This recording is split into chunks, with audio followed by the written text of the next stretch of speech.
What if I told you that the music playing in your supermarket right now is making you spend up to 38% more?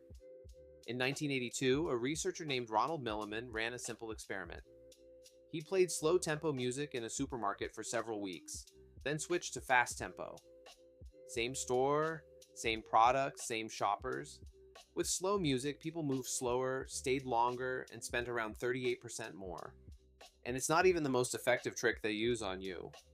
Most of these tricks weren't invented by marketers. They were discovered by psychologists studying how the human brain makes choices under pressure. Supermarkets just happen to be the perfect lab. Here are the 7 you walk past every week, and probably never notice.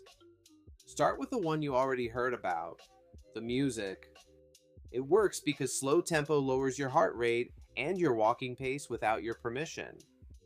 Lower pace means more time per aisle. More time per aisle means more items considered. More items considered means more items in the cart.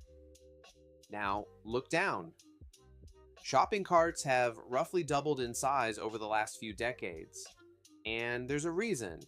When researchers experimented with cart size, shoppers with bigger carts consistently bought more, sometimes up to 40% more. It's a visual trick. A half-empty cart looks pathetic. Your brain reads it as not enough yet and quietly nudges you to fill the space. The cart isn't a tool, it's a target.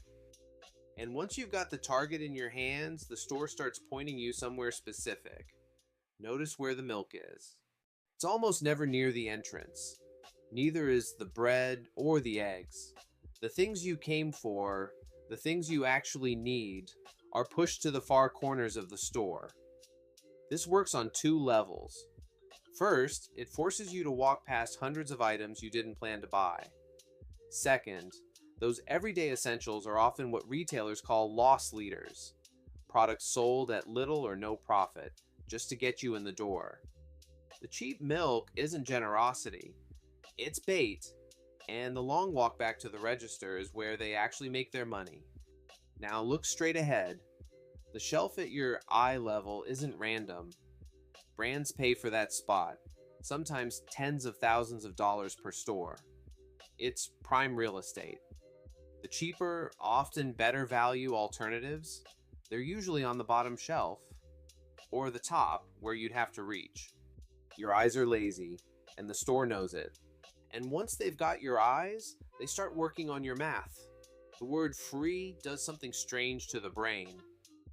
Behavioral economists, most famously Dan Ariely, have shown that humans react to free disproportionately. Even when the math doesn't work in our favor, the word itself short-circuits the comparison. Buy 2, get 1 free sounds like a gift, but you only came for 1. You're now buying 3. And the per unit price is often higher than the regular shelf price next door. You didn't save money, you spent extra and felt clever about it. Now scale that up. Bigger packages feel like better value, and sometimes they are. But studies on household consumption consistently show one thing. When people buy in bulk, they use more.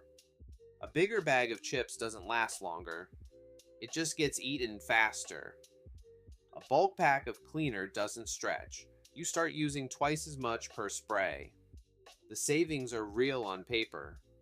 At home, the bag empties faster, the bottle drains quicker, and the math you did in the aisle stops making sense.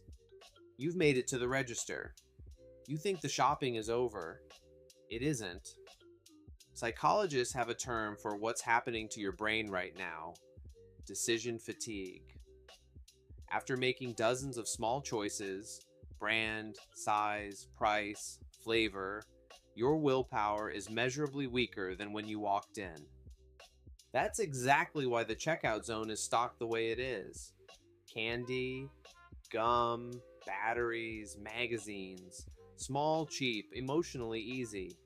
The store isn't asking you to think, it's asking you to give in. Studies suggest a large share of in-store purchases are unplanned, and the checkout zone is where many of them happen.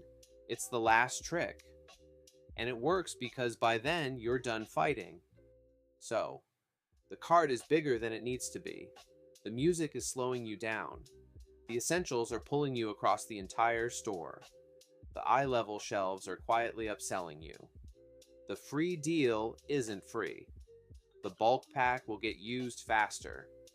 And the checkout is waiting for you to be tired. None of this is a conspiracy. It's just architecture. Refined over decades, tested on millions of people, including you. Next time you shop, don't only ask what you need. Ask what the store is trying to make you notice.